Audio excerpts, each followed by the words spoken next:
முன் ஜென்ம வினை. அன்று அதிகாலையிலேயே எழுந்து வில்லை தோளில் மாட்டிக்கொண்டு வேட்டைக்கு கிளம்பினான் வேடன் அர்ஜுனகன். காடு தொடங்கும் இடத்தில் ஒரு அழகிய குடிலை கண்ட அவன், யாரோ ஒரு முனிவர் இங்கு விஜயம் செய்திருக்கிறார், அவரிடம் ஆசை பெறுவோம் என்று அக்குடிலுக்குள் நுழைந்தான். அங்கே ஒரு பெண் இறந்த ஒரு சிறுவனை மடியில் கிடத்தி கண்ணீர் சிந்து கொண்டிருந்தாள். தாயே, தாங்கள் யார்? இந்த சிறுவன் எப்படி எப்பொழுது இறந்தான் என கேட்டான். ஐயா, என் பெயர் கௌதமி. இவன் என் புதல்வன். இவன் மடிந்து சில நிமிடங்களே ஆகின்றன.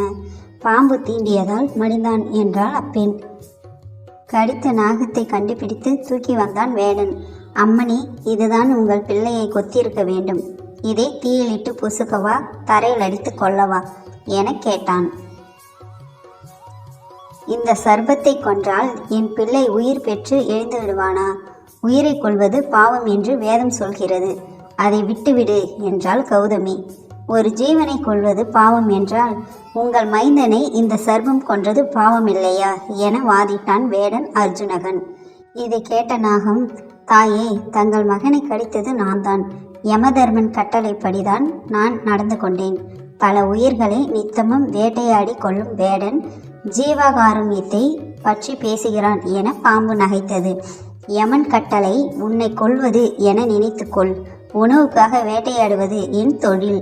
உன் நஞ்சை நீ பாழ் நிலத்திலோ பாறையிலோ இறக்கிருக்கலாம் அல்லவா என சினத்தோடு கேட்டான் வேடுவன்.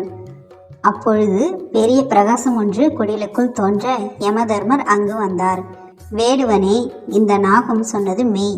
காலதேவரின் கட்டளைப்படியே நான் உயிர்களின் கணக்கை தீர்மானிக்கிறேன் என்றார் யமதர்மர். அடுத்த வினாடி அங்கே காலதேவர் தோன்ற வேடனும் கௌதமியும் அவரை வணங்கினர். வேடனே, எத்தீமையும் செய்யாத ஒரு அப்பாவியை இச்சிறுவன் போன பிறவியில் கொன்றதாலேயே அவனுக்கு இம்மரணம் வாய்த்தது. அந்த அப்பாவியே இந்த நாகமாய் பிறந்திருக்கிறது. ஒரு ஜன்மாவில் செய்யும் பாவ புண்ணியங்களுக்கு ஏற்ப பிறவியும் மரணமும் வாய்க்கிறது. பிறருக்கு உதவ வேண்டும் என்ற உன் கருணை உள்ளமும் கௌதமியின் இரக்க பாவமும் போன பிறவியில் நீங்கள் இருவரும் செய்த நல்வினைகளும் எங்களின் தரிசனத்தை காண கொடுத்தது. சர்பத்தை விட்டுவிடு என்றார் காலதேவர். வேடன் நாகத்தை விடுவித்தான். அன்று முதல் வேடன் அர்ஜுனகன் வேட்டையாடும் தொழிலை விட்டு விறகு வெட்டி பிழைத்தான். கூடியவரை பிறருக்கு உதவினான்.